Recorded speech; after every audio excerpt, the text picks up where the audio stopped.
Welcome back to the PreVetted Podcast, where we spotlight extraordinary people and remarkable talent reshaping our world.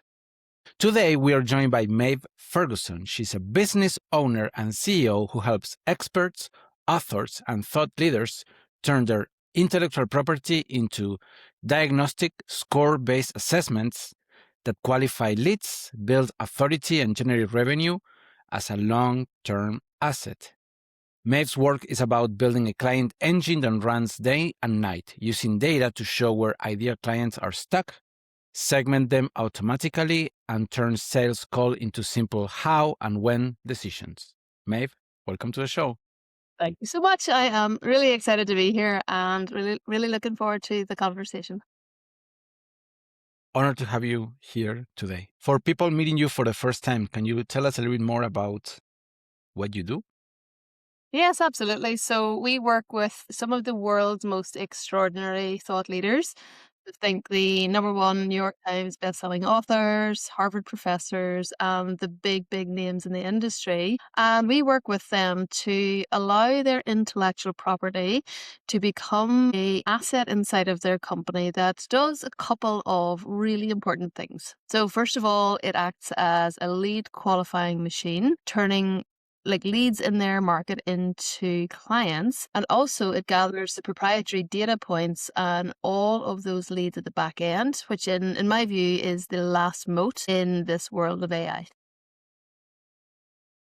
Right. That's very interesting. And what problem did you see in the market that made you focus on diagnostic instead of more content? Yeah, so I think what I see all the time are people having kind of the standard like digital marketing model, and they post on whether it be Facebook or Instagram or LinkedIn or whatever, even running paid traffic and running people to some sort of opt-in that gets a name and email address and that, at best a phone number. And what ends up happening is those leads are not necessarily qualified. So most business owners then go on to have the awful term that I hate, which is like discovery calls, where they're spending like 60-minute blocks of their life having conversations with people who have no intention of investing in themselves. They are not actually ready to buy. They are not qualified leads at all.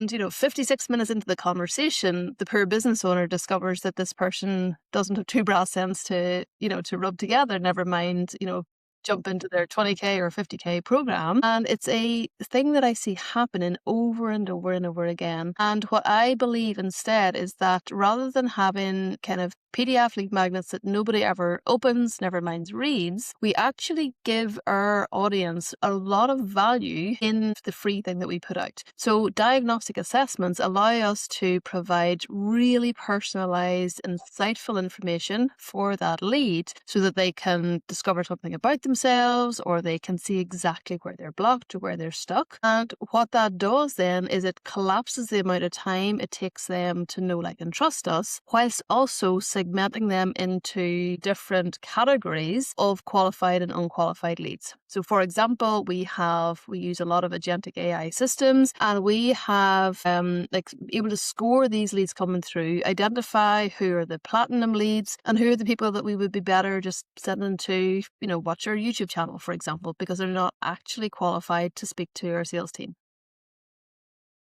Right. And this is more valuable when you have higher ticket opportunities, right? No, not necessarily. So the way this works, you can, at the back end of this, you can have, multi-six-figure offers right down to $7 courses. And the whole idea is that the assessment and the routing engine that's built into the assessment puts the right offer and the right message in front of the right person at the right time. So where you have somebody who wants to work with you at a multi-six-figure level, they don't want your 10K thing. And the people who are wanting to work with you at a $47 level, well, they can't do the multi-six-figure offer. So the whole idea is that the qualification and the classification of those leads is done inside of the assessment. So the only offer that they see at the back end is the offer that solves the literal exact problem that they just discovered that they have. And most importantly, it matches their ability to invest. So it just becomes that no-brainer decision. Interesting. So you can have different type of offering depending on the type of client and budget that they have, right? Well, it's a multidimensional criteria problem, basically, right? Because it's Exactly, not yes. just one Dimensional, because thing, right? different people at different stages of the buyer awareness, different stages of their journey.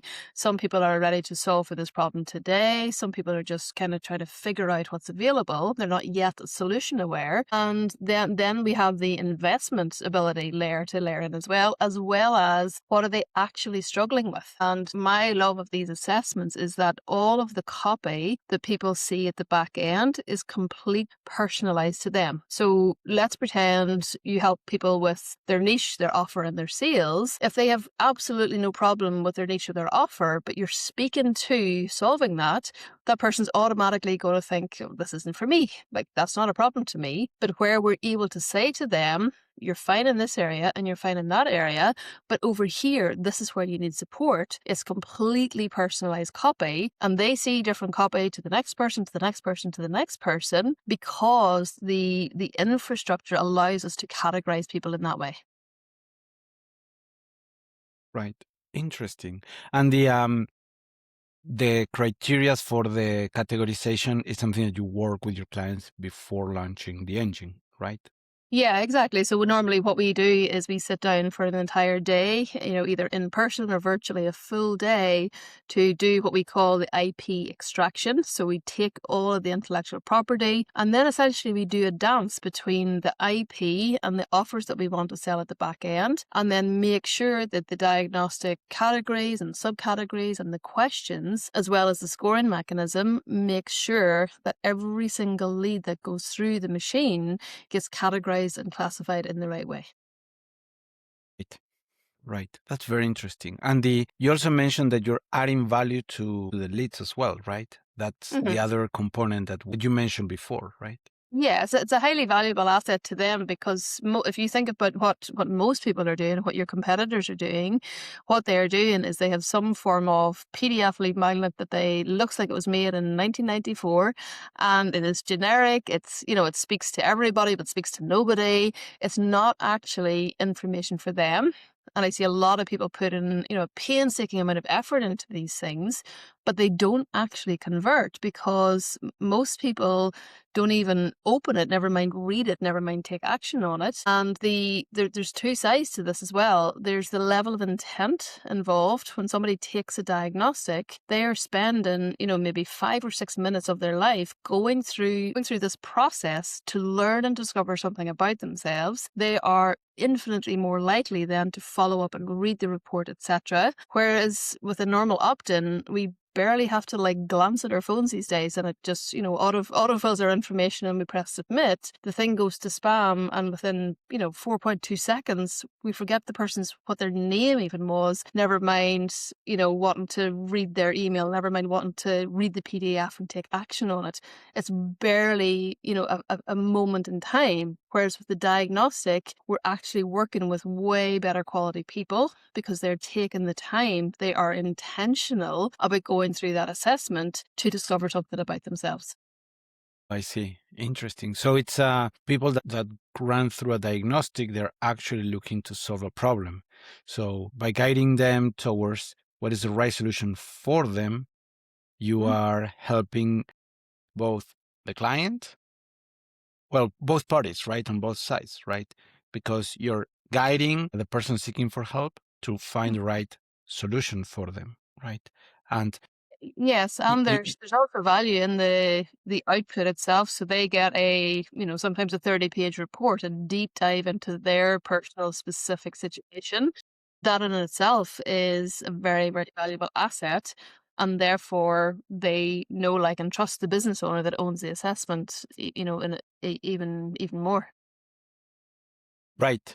That's interesting. I think I've seen something similar happen with, let me know if this comparison makes sense or not, but I've seen the same thing happen with FAQs and having a chat box where you, rather than having a static list of questions, you build a content engine or knowledge engine, Yeah. and then you can talk with it, right? It's more dynamic.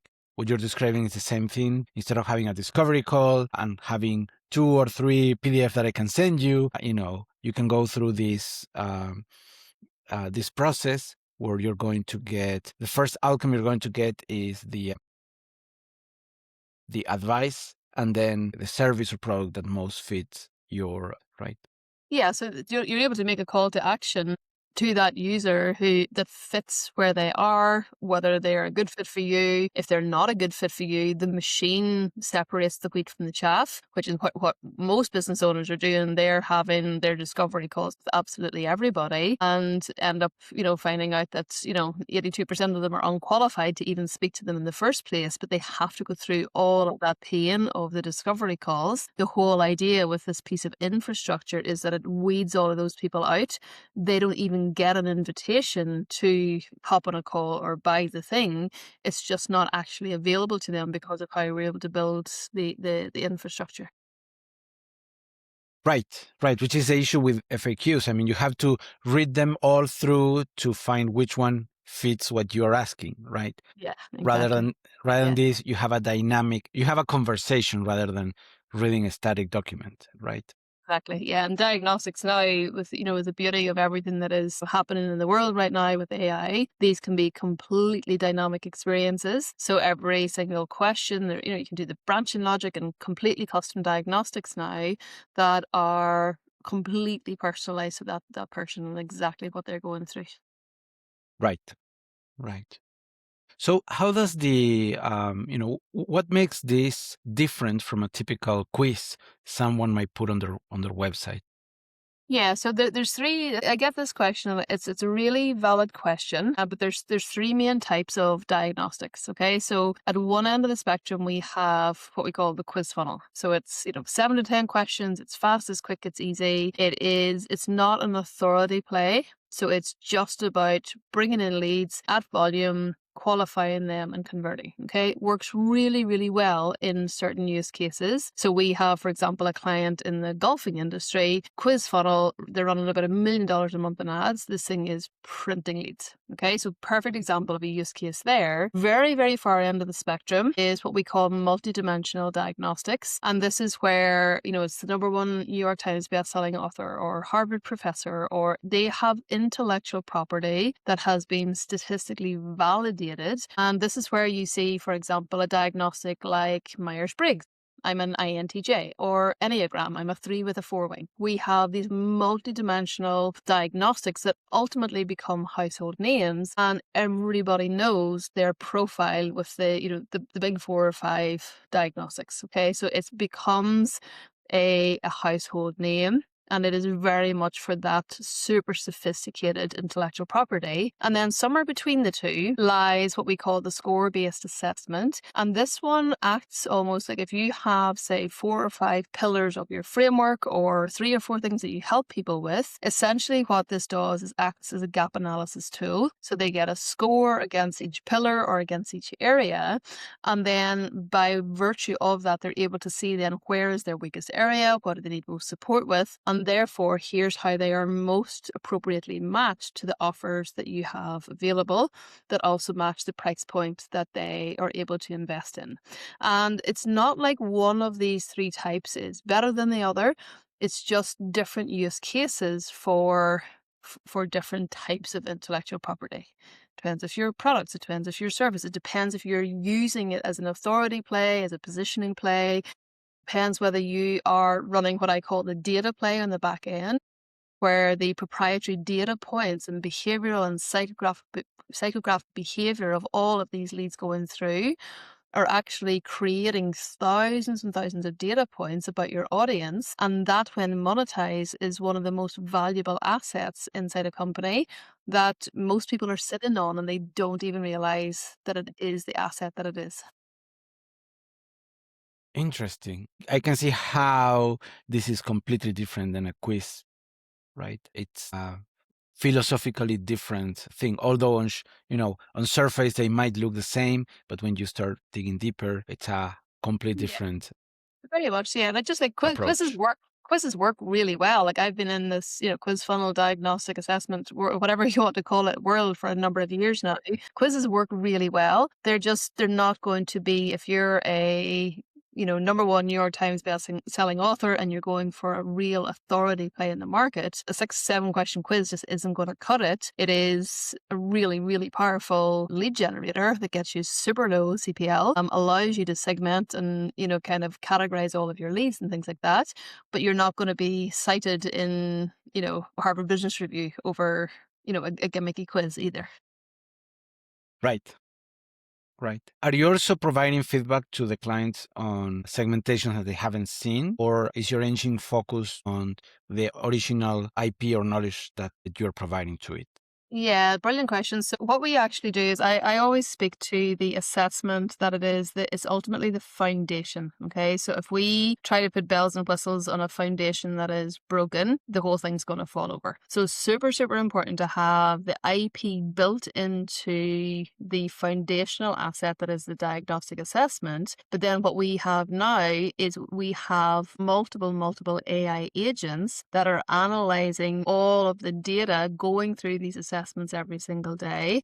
And these agents are able to identify where our buyers are hiding, gaps that we have not yet seen, where we can position our offers in a different way to a specific subset of people. We're able to assess and analyze which top of funnel ad copy and which hook and which creative brought in the 100K buyers versus the 10K buyers versus the $47 buyers. These agents are able to work at various different points of the diagnostic, grabbing and scraping all of that data and then feeding it back top of funnel to the marketing departments so they can do a better and better job over time. So absolutely, it allows us to really figure out kind of, gaps in segmentation. It allows us to see where I call it the hidden high ticket buyer finder. This finds the high ticket buyers that are already hiding on your list that the naked eye can't see because the naked only knows what it knows. It's not able to analyze all the data to that level that the AI agents can and are programmed to. Right. Yeah, I think that that's one of the strengths of having agents because they can analyze so much data and find those patterns that for us it takes a lot of time. I mean, and it's a lot of trial and error, right? And then once we get those insights, then we humans can make strategy determination, how to move forward, right? Exactly. I think that's the best use for agents, right? They can augment our analysis ability but it's still us making the strategic decisions to how to move forward, right? Exactly. Yeah. So you're getting your output. So the agent is only ever going to be as good as the brain that told it how to analyze it, what to analyze, etc. And then we need discernment on the back end to take all of the information that is presented to us to know the exact next move we want to make. What most people do is that they aren't making any decisions because they're so completely overwhelmed on all of the awful discovery calls that they don't actually have the time and capacity to do this well. Most part just doesn't actually get done. Right. Right. Does your system also support on the the content generation and the brand outreach, or your focus is on once the potential client lands on the website and then you take over for the diagnostic tool? Yeah, very, very much so. The top of funnel has to be involved because none of these things can work, operate in silos. So if we just build the diagnostic assessment piece, if we are bringing in, I like to talk about like running water through the pipes. So if you're running water through the pipes of your business, i.e. leads, and that water is really dirty, i.e. your top of funnel copy, messaging, positioning is attracting really low caliber leads. If somebody lives in their car, they're not going to be paying you 100K to do your thing. Okay? So the whole idea, and again, one step further into the funnel, if your offers aren't the right offers to solve the problem that your audience actually wants solved, it doesn't matter how amazing your diagnostic, that's not going to convert. So that we have to look holistically at the whole end-to-end piece. And one of the most important things that we do with our clients is what we call rich niche positioning. So top of funnel, we got to look to what's the messaging that we are putting out there, and who is that actually attracting into our world, and the who that it is attracting, does that actually match the offers that we have to sell? So if we're speaking to, for example, beginner problems and beginner struggles and struggles that would identify somebody as not having money to invest in themselves, And then at the back end of your thing, you're like, here's my 20K thing or my, 500K thing, whatever your number is, there's going to be a mismatch there between the type of people you're calling out and speaking to and what you have available. And then the flip side of that, if you have a super sophisticated market and you're bringing in really high caliber, really high end thought leaders or, people or whoever your people are, bringing those into your world. And then you have, some $47 click and buy thing. And these people want a white glove experience. They want to, they want to work with you at a multi-six-figure level. They don't want a stinky course. So it's like, we gotta make sure that we're meeting our markets exactly where they are. And these diagnostics are the routing engine that allows all of that to happen automatically instead of having to, work through every single lead manually, one by one by one. Right. So so what you're talking about is having a gross alignment between the offer and the expectation, right? And then once you have that alignment, then you can fine tune it with different offerings based on those expectations. Then you can expand that to serve a $50 course or a $50,000 consulting, Yes, project or whatever it is, right? absolutely. But I also run into this kind of question a lot. So I bring it up just in case it's in anybody's head, where it's like, well, I only have one offer. So how would this work for me? And how this actually works is, so say, let's pretend you've got a 50K offer. What you want to do there is make sure, first of all, that your top of funnel messaging isn't bringing through $50 people. Okay, so that's like 101 basic level stuff. Okay, so that has to be in place. But let's say you only have one offer and you help people with this one thing. What you want to actually do there is position the same offer in various different ways depending on the struggle that the person has just identified. So let's pretend you help people with, like, I'll just use a business example, like niching down offers, sales, and mindset. They then get a score against each of those areas. Well, if your struggle is mindset, you don't see here's what we do inside sales, inside this program. You talk about the mindset component, you lean into the piece that has just been identified for them. And vice versa, somebody else is struggling with niching. They're not worried about sales. They can't even figure out who they're going to help or what they're going to help them with. So we got to have the copy selling exactly the same offer, all about the niche problem. And then whenever they get inside, they're able to see all of these other things that it supports with, but they haven't totally disqualified themselves, which is what most people do. It's like, here's all of the things inside my program. Here's everything in the shopping trolley. And I'm just going to keep stuffing it full of stuff and tell you all of these things that you're going to get. And people are like, they self-disqualify because they're like, oh, like, I don't need that. I'm fine at sales. I don't need that piece. But it's because the positioning isn't correct because they haven't done any segmentation. So they have no choice but to tell them everything because they don't actually know anything about their leads. Right.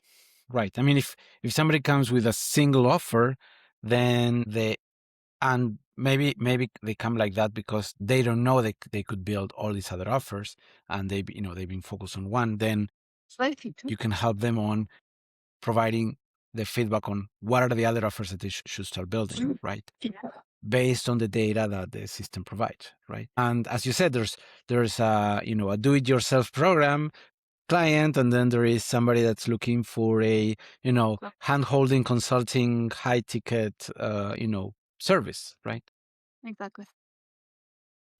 Yeah. That makes a lot of sense. And as you said, it's about positioning, right? I mean, if you go to a dealership, you find the cheap car, and then the next, and then the next, and then you keep, there's a price overlap between all of the cars, right? So you can go from the cheapest to the most expensive, right? And they always try to upsell you, like, well, if you pay, $5,000 more, you can get this, bigger SUV or whatever it is, right? And what you're describing is, being able to bring that same mentality, when building this process, right?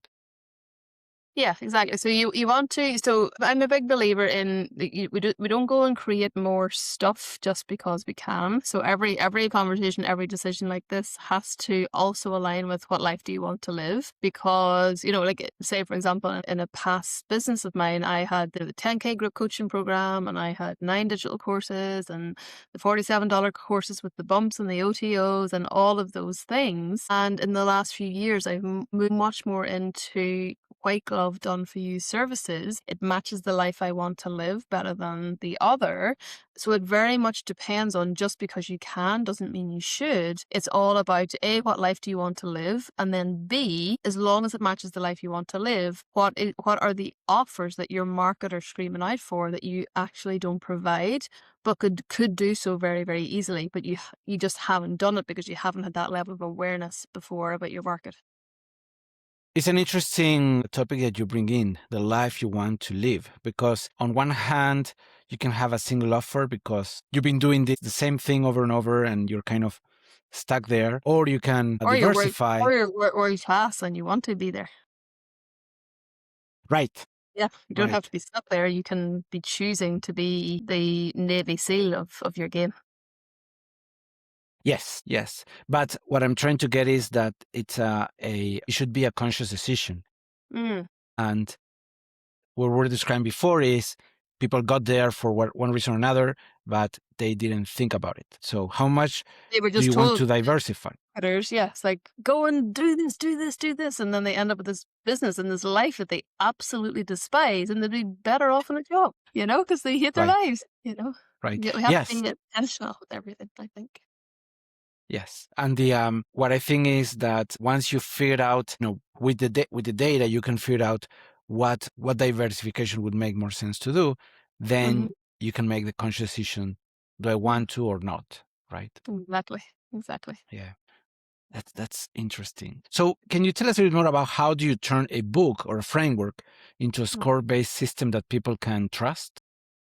Yeah, so I love this one, and I see a lot of authors. It sometimes makes me want to cry when I see an author with an amazing body of work, like they've poured their absolute life and soul into a book. Some of them hitting the bestseller lists, and they don't actually have a diagnostic baked into the fabric of the book. And what these diagnostics allow authors to do is to allow their IP to live beyond the book. Most people, they do a lot of work to get somebody to buy the book, and then it's like we gotta read the book, and then if the book ends at the book, it was like, well, that was an interesting book, and then they're off, paying who knows what to help them solve that problem, because they don't actually have a valuable lead generation system baked into the fabric of the book. Now, they might have a QR code off to some awful workbook that nobody ever opens, same principle as the PDF lead magnet, but when your assessment is actually based into the fabric of the book, when people are going through that book, and then I call it like layered value, they have gotten value from reading the book, then the assessment takes them from the book onto your CRM. They become a lead and not just some buyer that you have no idea who they are. And you are then able to market to them and sell to them, obviously. But the value add for them is not only have they gotten the value from the book, but it's been further cemented because of the assessment. And then everything that we just talked about, the personalization, the level of intent, the level of interest, the collapsing of the know, like, and trust timeline, all of those things still apply. It is just on steroids because they've come through reading the book, and the know, like, and trust is even higher than somebody coming in cold. Interesting. Right, right. Because the book gives you first some authority, but then Mhm. if they read the book and there's no call to action towards a diagnostic, then you're missing that opportunity, right? Yeah, you're missing. So many, many, many authors are missing the lead, full stop, because their book just ends at the book. And most authors, even when they have a system to get leads from their readers, it's some sort of crummy workbook that nobody ever actually does or opens. So again, the desire to actually opt in to get the thing is very low. Whereas inside of your book, when you're teasing, you're going to discover X about yourself, you're going to see Y about yourself, you're going to learn all of these things. Everybody is self-obsessed. Self-discovery is one of the, the primary drivers. They actually want to opt in to discover more about themselves. And therefore, again, they are, say, if you have 1,000 people reading your book or 100,000 people or whatever your number is, the masses are then coming from readers onto your email list, which means then you're actually able to turn that IP into a business on the back end. Right. Because if people read the book and then they don't connect with you, you lose that lead. You never knew that You never person. knew who they were. They were never a lead. They were just Right. some random book reader that unless they tag you on social and you start having a chat and then you ask them for their email address, you're never going to know who they are. And the whole idea is that this actually turns those readers into leads on your list for you to nurture, value to, and ultimately convert. Right. And the distribution system don't give you that information. I mean, Amazon, Audible, they don't tell you who buys your book, right? Yeah. And then after that, if they connect with you and you don't have a system that can take care of them, even if you know who they are, now you lose them because you're not taking proper care of them, right? There are certain ways of doing it where you can do bulk buys and things like that and sell bulk buys to get email addresses and things like that. But for the most part, yeah, like most people do not know who their readers are. They're not leads, they're just readers at that point. Right, right. You could inspire them, but not close a business, right? Is that one of the most common mistakes you've seen people do with books? But yeah. So there's two problems: is those who have nothing in there, and then secondly, those who what I call is a kind of like lazy marketing. They whack in a workbook just to have some sort of lead generation thing in there. They're so spent writing this book. They put so much effort into it, and the easiest thing in the world is just to pop a QR code in there that sends people to a workbook. But what's the level of intent? What's the level of desire for somebody to scan your QR code on page 259? It's not the same level of desire that whenever you actually bake a diagnostic into it and people want to discover where they stand against others, what their archetype is, etc. Right, right. So you think that self-diagnostic is much more effective than pitching on the book, right? Because it comes from within.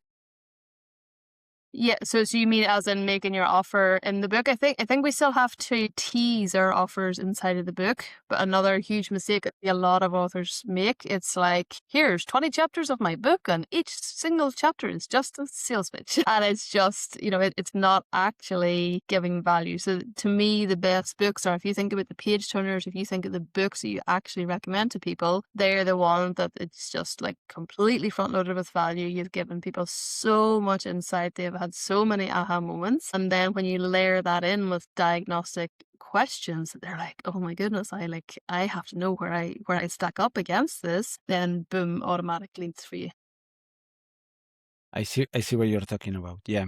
Yeah, I read books where at the end of the book I felt, disappointed that I was pitched the whole time, right? Just like, ew, gotta take a shower. Yeah. I was going to say I felt dirty, but yeah. Now it's even worse because it's 20 chapters of a sales pitch and it's AI generated 20 chapters of a sales pitch, and that's Right. the worst imaginable thing you can do if you're a thought leader, if you're a true thought leader. Right. Because people can't read between the lines that it was you can a pitch. smell AI written everything at 1,000 paces, and we have an agentic AI division of the company. We're way down that rabbit hole. We are big into it, but in my opinion, there are certain times where it has to be the handwritten word, and that's writing a book is one. Right. Interesting. And the other thing I was kind of starting to explore is this idea that comes within, right? I mean, it's different when somebody pitch you because you're being pushed towards, Yeah. Versus like, I want this. How do I work with you at a deeper level? Right. This Right. happened I mean, one there recently. Big name, super famous, and his audience were begging to, how can we continue to work with him? We put them through the diagnostic. They're like, please, how can we work with you at a deeper level? And he was able then to open up a new membership level, to work with people, thousands and thousands of people jumping into that because they were begging for more. Right. Yeah, that's interesting because once you have that demand, then you can, as we talked before, you can make the conscious decisions of, you know, adding new programs or Yeah. expanding it some way, right? Which Up life to do the you level where, want to live? can Mhm. you share some success stories where you've seen this working amazingly? Yeah, so one of my favorites actually is it's a paid diagnostic, and you can have a free diagnostic that's, it's just a normal kind of free lead magnet, and others then charge for the diagnostic. So, a little bit like you pay a nominal sum for Enneagram and things like that, where it is like a multidimensional and the report they get is super, super valuable. You can charge an amount for that, and it actually becomes another product line in the business. And one of our clients there recently had a $14.99 assessment that we built for him. And, within the first 60 days, it made $70,000. And that's not including any of the back end, upsells or the workshop or the membership that they offered on the back end. This is just from assessment sales alone. And that was all done organically. So it's a super powerful way to add an extra product line to your business where you have that, where you have that demand and you want to actually turn it into a paid product. Right, Mm. right. That's amazing. I mean, I think that, in the world of AI where everything feels synthetic, right? Mm. I think being able to, and transactional, I've seen a lot of, things are more transactional. You see fake videos, fake content that, yeah, I mean, that's why I use the word synthetic because, now you don't know what's real and what's not, right? And being able to find products and companies that are providing, that are actually want to take care of people and want to provide real Yeah, value, exactly. it's getting more and more, extraordinary, right? So true. So true. So where does Gen AI fit into this workflow, and where do you think people should be careful about how they're using Gen AI? So I think everybody has their views on this. I am very, very, very for it. And I think we just have to make sure that we are using it in the right way for the right use cases. So say, for example, for us, where we have had, made incredible leaps and bounds, even just in the last 6 months, we are now able to build diagnostics. And I actually wrote a Substack on this last week. We're actually able to build now diagnostics that even a couple of years ago would have cost multiple millions of dollars to build due to the complexity, whereas now we're actually able to provide that level of sophistication to more and more people at a much more modest investment level because of all of these tools that we now have at our fingertips. Right, right. Interesting. Really Yeah, I think allowing, that yeah. Gen AI is opening the level of opportunities in so many industries. I mean, you can vibe code out of things that you will need to spend months before. Yeah, and it's like even funnel building and things like that. Like I was at a mastermind event last March, 2025, and could see the writing on the wall that the industry that we are actually in will cease to exist. So I was, I'm very, very agile. Like, right, the writing was on the wall. Where do we go? What do we do next? And we pivoted way back then. So now we are already live. We're in the market. We're selling these things. We actually have an agentic AI division of the business serving our clients because we were agile and moved with it, rather than I see so many people. It kind of scares me, to be honest. They are just like completely sleepwalking through life. They've no idea that they're about to get completely gobbled up. They don't know that it's already over, and we're just now in the last few months of doing things in the way that we used to do them. Right. Yeah. I mean, the more I get into this rabbit hole of Gen AI, the more I realize that the human connections and the human expertise becomes much more valuable than before, right? Because it's great we can have all these tools, but if you have no idea what the strategy should be, then you're just running in circles. Yeah. Faster, right? Like, But, I feel like both, because it's also I feel like there's always course corrections in every market. That's just the reality. And I feel right, like the course correction that is happening right now, and when we see people getting what I call spat out by the industry, and those are the people that are feeling that nobody's investing in themselves and everything's a struggle, nothing could be further from the truth.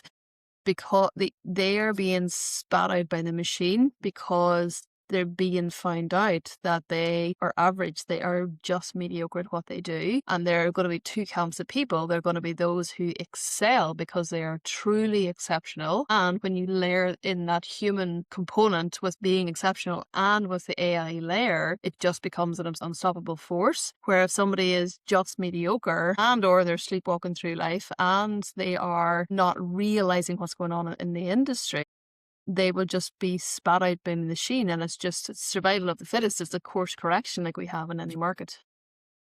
Right. Yeah, I mean, a lot of the jobs are going to be changing. And as you said, I mean, mediocre skills are going to be, They're already people gone. with mediocre skill. Yeah. We've been evaluating about interviewing people, do we allow them to use AI or not, right? I actually wrote an article about that. I haven't published yet, but kind of what I talk about is this idea of, if you use AI under the table, cover, then you're cheating, and that's not the spirit of what the interview should be about, right? If it's overt, if you're using AI to to enhance, but you're still driving, then I think it's a good use for AI, right? Yeah. Are you using AI to as a crutch to kind of hide your mediocrity, right? Yeah. And I mean, I don't know exactly where to draw the line, but kind of those ideas. But and then the other thing we've been exploring is how much agentic AI should we allow on the development side, right? And the best answer I had so far is I don't care as long as the output is there, right? And I say yes, but the token efficiency of somebody that actually knows what they're doing, right, and can guide the agent with specific questions, it's going to be 10 times more efficient than somebody that is just, ask AI generated questions, right? Yes. Rubbish in, rubbish out. It's the same as anything, any walk of life. It's your outputs are only going to be as good as the brains of what went into it in the first place. Yes. So, changing a bit of topic, but if an expert wants to start, this week or now, what are the first steps you would recommend to, build their diagnostic asset? Yeah, so I always would start with begin with the end in mind. Okay, so where are you sending people? What is your offer suite? Okay, it might be one offer, you might have three offers, whatever it may be. Just map out that offer suite, and then what you want to do is kind of reverse engineer out of that. What is your IP? So you mightn't have thought of your intellectual property through this lens before, but what is your IP? What are the pillars of your framework? What are the pieces that you want to measure people on as they go through your diagnostic to then give them either a score in the gap analysis example that I used or an archetype that where they discover something really amazing about themselves. And then from there, you want to make sure that you're taking that IP, coming up with the categories that make up each subject, the subcategories that make up those categories, and then ultimately the questions that you want to ask that when answered in a certain way mean something about that person. And then the whole idea is with the scoring and weighting of scoring and inverse scoring and all of the different things that go into diagnostics and the branching logic and different permutations that you can have, we're able then to marry the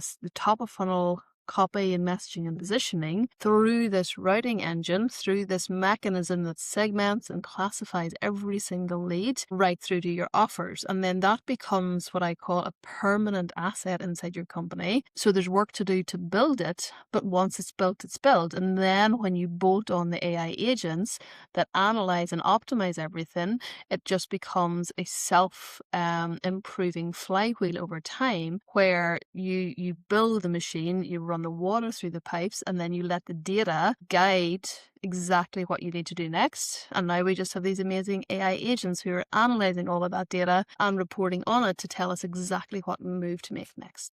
Amazing. Any final advice before we wrap it up?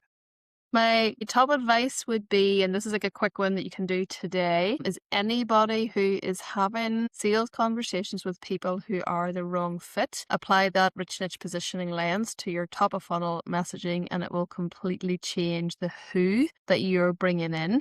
And then the diagnostic becomes this sophisticated machine that you can put into that.